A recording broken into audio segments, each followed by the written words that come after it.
how many young players in that situation go, whatever, it's 6-1, the game's over, like it's the end of May, like whatever, this one's over, we'll go to the bar, we'll get them tomorrow. No, ropes one to right, gets that runner home. I want to say that was also an inning where we got then one more guy on, and I was kind of upset we couldn't get guys home. We got guys also on in the ninth and couldn't get them home, and it was like our veterans couldn't get them home that game, but Matt Shaw did. Let's get into the real first topic of the show, Tim, and that has to deal with Matty Shaw. And I have to, Tim, usually I say like, oh, Tim, what do you think about blah, blah, blah, blah, blah, and I throw you a question. Not today, my friend. And that is because I need to speak to these guys right here. And I'm pointing at them because from what I hear from you, there are people in your personal life, Mr. Shaw. Oh, sorry, I had to sneeze. Also some commenters out there that have this weird thought that I don't like Matt Shaw. Tim, I know he's your cousin. Mr. Shaw, I know he's your nephew, but I have no ill will towards Matt Shaw. Just because I mentioned, hey, we might have to trade him away if we're going to go after a Ryan McMahon, doesn't mean I don't like the guy.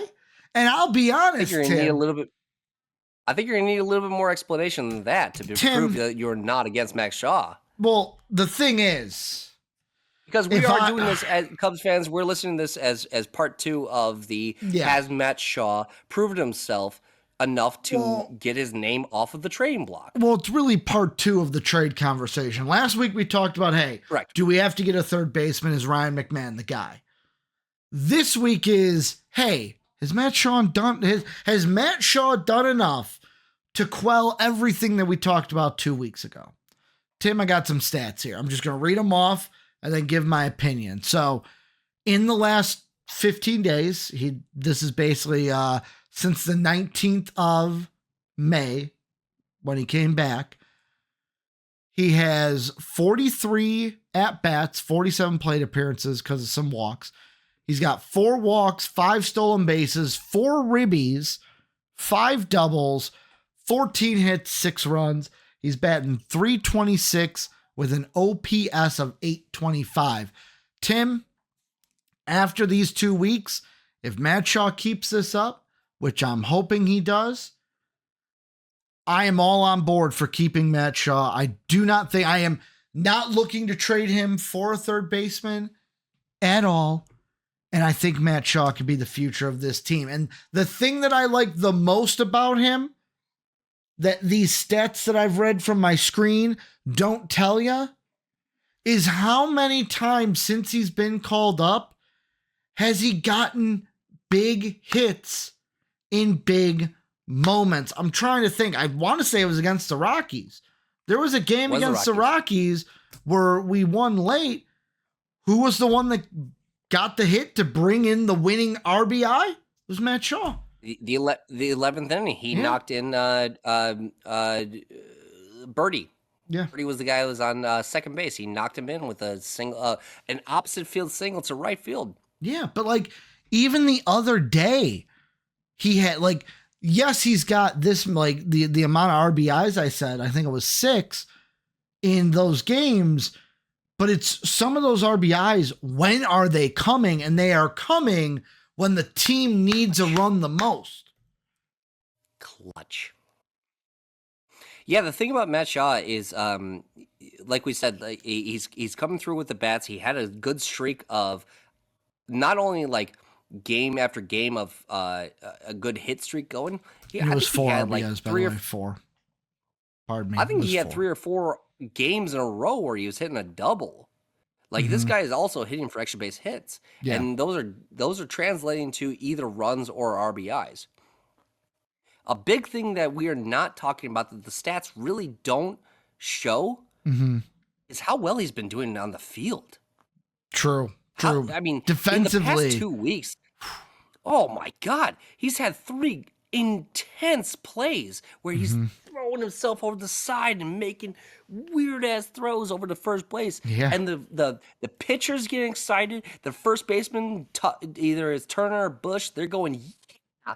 Like, I think we have a potential Gold Glover on our hands. Ooh. And you pair that, Ricky, with the 4 Gold Glovers that we also already have, potential our former Gold Glovers, Happ, Nico, Swanson, and Tucker, and not to mention, I mean, we all know PCA is going to win the Gold Glove this year. I hope he wins the MVP if you put this that year. all together, that's 6 Gold Glovers on your field right now. Top defense in baseball? I mean, close to it, right? Close to Top it. 3? Easily. The other RBI I was thinking of was, so yet again, I know the game was the game seemed out of reach, but there was that game we ended up losing 6-2 to the Reds. Yes. And it was in the bottom of the 8th. I was very impressed with, so Nico gets a hit. I want to say Nico doubled. Then Bush tripled, which brought Nico home. And then with Nico on third, Shaw then singles down the line to right, scoring Bush. How many young players in that situation go, whatever, it's 6-1, the game's over, like it's the end of May, like whatever, this one's over, we'll go to the bar, we'll get them tomorrow. No, ropes one to right, gets that runner home.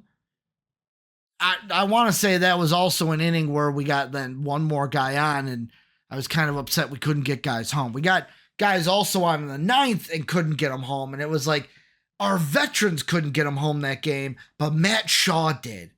And it's like how young he is and the plays he's making. And to add to your point about how young he is in that situation of, sheer panic and everything like that, and needing a clutch hit. How many guys that are that young are not trying to pull the ball? How many guys are right-handed hitters slapping him to right? Not many, because that's not the sexy play. He's got a smart disposition when it comes to batting in those certain situations. I'm almost surprised he didn't lay down a bunt, to be honest with you, with Craig Counsell doing that lately. Nah, he's been swinging the bat too good to have him bunt. Yeah, I know. You don't take the bat out of good hitters' hands. 2 weeks since we talked, he's been hitting 326. You've said that already. Doesn't have a homer yet. Not a big deal. Nico still doesn't have a homer. We don't there's plenty of that to go around, but as long as they're scoring runs and hitting RBIs, who gives a shit, right? I mean, if PCA, Suzuki, and Tucker keep slamming home runs, keep pulling the team on their fucking shoulders. Not everybody needs to hit home runs. Some guy like Nico. The thing I like about Nico, he gets on base. Yes, he does. And not only does he get on base, like the thing that I like when I look at Matt Shaw with those numbers, right? With how many doubles? I'm gonna look that up again. What, 5 of 14 hits are doubles. The thing I like about that is, okay, I can rely on you. Let's say nobody's on. If you're getting doubles, you're getting into scoring position. You're doing your job. You're getting into scoring position. That is the big thing. Because, here, let me go back to I'm going to just use the last game as an example. That 7-3 win over the Reds. So if you look at the batting order from that game, he was batting 8th. So usually he's batting 8th or 9th. He's batting in that bottom 3. So, if you're batting 8th, I know in that game he went 0 for 4. So, one of his stinker games, but everyone's going to have a game like that. I mean, Ian Happ leading off went 0 for 5 in that game. So, it's going to happen. I just look at it and go, if you could double in the 8th or 9th hole, you're getting a runner in scoring position, even if McGuire, I think the only reason he wasn't batting 9th is because McGuire was playing for Carson Kelly that day. Oh, they were trying to ride his hot streak too. Yeah. But if Shaw, like, if he's batting ninth, I'm going to look at that specifically. You're batting ninth, you get doubles. That means, boom, Ian Happ's coming up with a runner on second. Oh, Ian Happ gets you the third, gets an out, but he gets you the third. All right, Kyle Tucker's now up. Oh, like Ian Happ doesn't get you the third. Oh, Kyle Tucker is still up. Like, you're on second with then Happ, Tucker, Suzuki, PCA, what seemed to be our solid 1, 2, 3, 4, and isn't going to change this year. Right, and you mentioned a little bit of the 05 from Hap. Hap hasn't really had a great outing since he's come back from The injury. Obviously, that's going to come back with time. I still am fine with the entire batting order. I'm still fine with him batting leadoff. I'm still fine with Matt Shaw batting ninth. I'm still fine with Tucker 2 and Suzuki 3. But you're right. He's creating opportunities, and after that, it's really not on him. He's a good base runner, at least decent enough. Yeah. He knows how to. He doesn't get caught stealing or caught in some bad rundown or anything like that. As far as we've seen, knock on wood. Matt Shaw has done enough, in my opinion, to at least quench the thirst for a new. I hope you were going to use that word. Quench the thirst. Yeah. Now, the one thing I will say with this before we like. Would you agree? Yeah. No, I do. Like, he got me to base. I'm not even thinking about Ryan McMahon anymore. I'm not thinking about third base anymore. Are you still dreaming of Nolan Arenado? No. Good. No. I agree with you in the sense of, we're going to talk about this later. I don't want to get to it now. We'll talk about it later. But also, Shaw comes into this. We will need to make a trade. I think pitching is more of that now focused. I'm not worried about third base, but also, even if pitching is the thing we're going to trade for, Matt Shaw is off the table. He's untouchable. Interesting. He is untouchable. Interesting. Because if I trade him, I have a hole then at third base. Yeah. No, I know that. And he's not completely off the table for me because he's such a puzzle piece right now. So you would, if a valuable chip. So you would trade him for a pitcher. For the right trade. Yeah, I think so. Yeah, he's untouchable for me. We need a third base. But that's just because of his circumstance. If he was 4 years older, and we, he's doing great right now. But let's be honest, young guys are still question marks. As much as I hate to say it, PCA can still be considered a question mark. Yeah. You need some years of experience, some servitude, some years served in the MLB to become a solid no trade anyways type player. I agree. I honestly, there's probably only like 3-4 guys on the Cubs that I would consider that. So it's not a shot at Matt Shaw. It's just, well, how about the stray you just threw at PCA? That's not a stray. So the reason why I say that is, with you saying that, I'm on the other side with PCA. I think he's here. I think this is PCA. It has gotten so, like, I am so in the PCA corner, Tim, that in fantasy baseball, I get 3 keepers, right? Skeens is going to stay a keeper. Ohtani going to stay a keeper. In my opinion, Lindor, bye-bye, baby, because PCA is my 3rd keeper right now if we're ending the season. So, like, I think this is going to be, like, PCA has turned into, hey, this is what he's going to be the rest of his career. I don't think we're going to see no down seasons. It ain't going to be like, oh, he's digressed back to what he was. I don't think so either, but you just, like, last week or last episode, we compared him to Chris Bryant, who had, well, he had the back injuries. 4 great years for the Cubs. I know that. I'm just saying, nobody's a guarantee until they're a guarantee. I get what you're saying. There's a few guys in the Cubs I think are guarantees. Okay. And that's just being as conservative as I can be. Mm-hmm. Tim's like, I don't want to jinx anything. You don't want to say he's a guarantee, and then he is not, and then Tim's like, oh no, I'm sad. Is that where it's coming from? I'm on the record here, bud. He's like, I'm on the record here. I will say the last thing I want to talk about with this is something that doesn't even do with Matt Shaw. Give me a second. My microphone cord is trying to trip me. Got caught on my chair. The last thing I want to mention doesn't even have to do anything with Shaw. You know what? This little stretch with Shaw, you know what it gives me hope for, or who it gives me hope for? Belly total offense. Hopefully him have it come up, go back down. Hopefully the next time we see Ballesteros, I'm hoping for kind of like, I know every player is different, Tim, but I'm hoping for lightning to strike twice. Like, hey, you came up, you were good, not great. Let's send you back down. Hey, work on the things, the notes we gave you. And then when he comes back, it's like slingshot back into a, because that's the one thing I think that with Ballesteros, it's almost like a thing for the future of like, okay, whose spot is he going to take?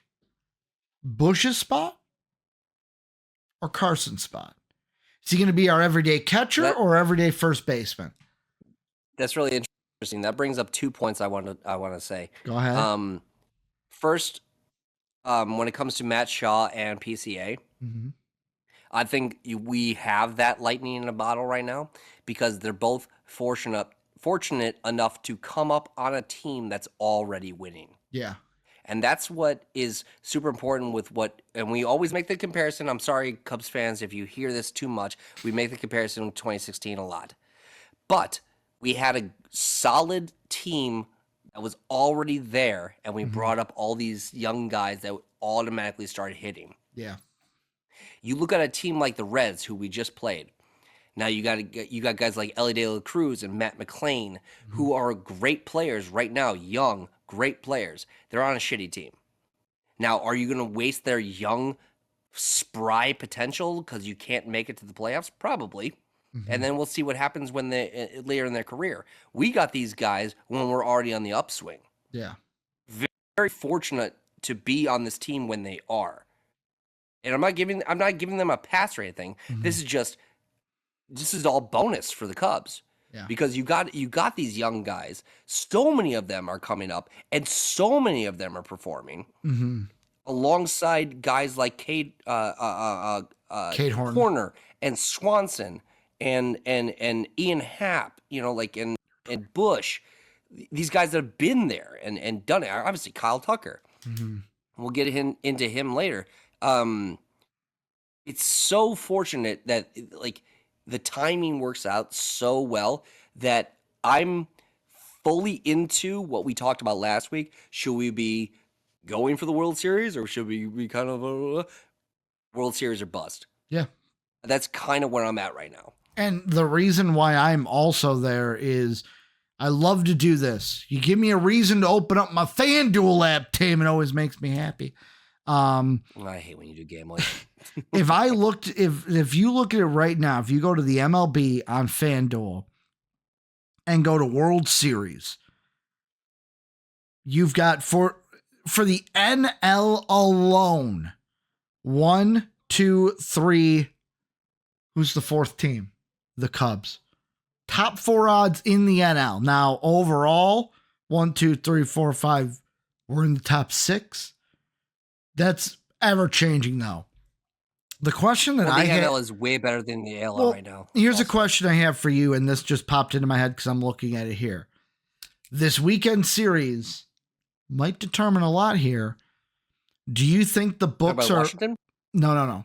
Do you think the books are bogus for having the Detroit Tigers 3rd overall odds and the Cubs 6th?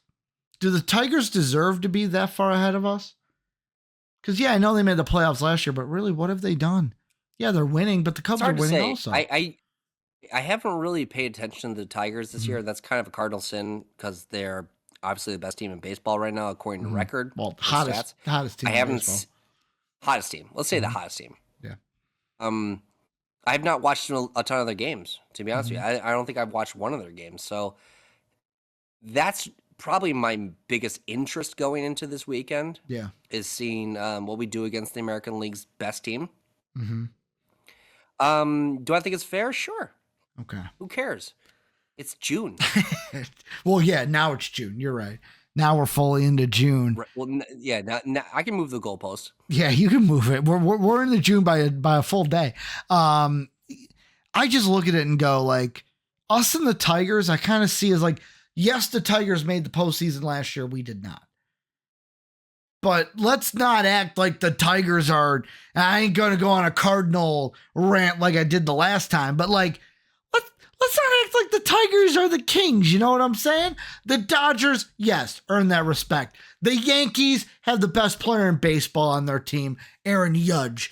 The Phillies, I understand. The Mets, I understand. You have Juan Soto. That team should always be above us in betting odds, just because usually it's like, what talent do you got? But I just look at the Tigers and I go, plus 560? Is this team really done Also, enough to earn it? Betting odds are very superficial also. Yes. So it's good to have a fringe team that you know as a baseball player. We all know as a baseball players that the Cubs are better than the Mets. Yeah. And it's great to have that odds against us to make us more money if we ever wanted to bet on them. I'm not a gambling man. I know you are. But I'm sure there's gambling fans out there that are listening to us right now. Don't get distracted by the odds of Vegas. They only look at the superficial. They only look at LA. They only look at New York. They barely look at the middle of the country. So take that as an advantage, I would say. I mean, Cubs plus 1,300. I'm so excited for this series against them because I'd love to see what we do against them. Is it at home or is it on the road? I think it's on the road. Let me check real quick. I know they just kicked. I love Comerica Park. I can't wait to see that. They just kicked the piss out of the White Sox tonight. Yeah, they won 13. Oh no, I'm scared. They won 13-1 tonight over the White Sox. Oh, I'm not saying that like we should be scared, Tim. I'm just saying like 13-1. That's an ass kicking. We also kicked the piss out of them. We did. Let's see. Looking at the schedule. Can't wait for a PCA Grand Slam. Where's June? Yeah, it's on the road. Our next 9 games are on the road. We got 3 at Washington, 3 at Detroit, 3 at Philly before being home June 12th against the Pirates. Then we got Let me say this. Then we got Pirates, Brewers, Mariners at home, and then Cardinals, Astros on the road, and that's our June. I think one of our guys might be coming off the injured list for that. I think we might get Shota for that Detroit series. As always, we'd like to thank the people that make these videos possible, our patrons whose names are displayed on the screen now. If you would like to become a patron, go ahead and click the Patreon icon in the bottom right. And if you'd like to check out another video from MVP Sports, hit the video in the upper left. As always, thanks for watching.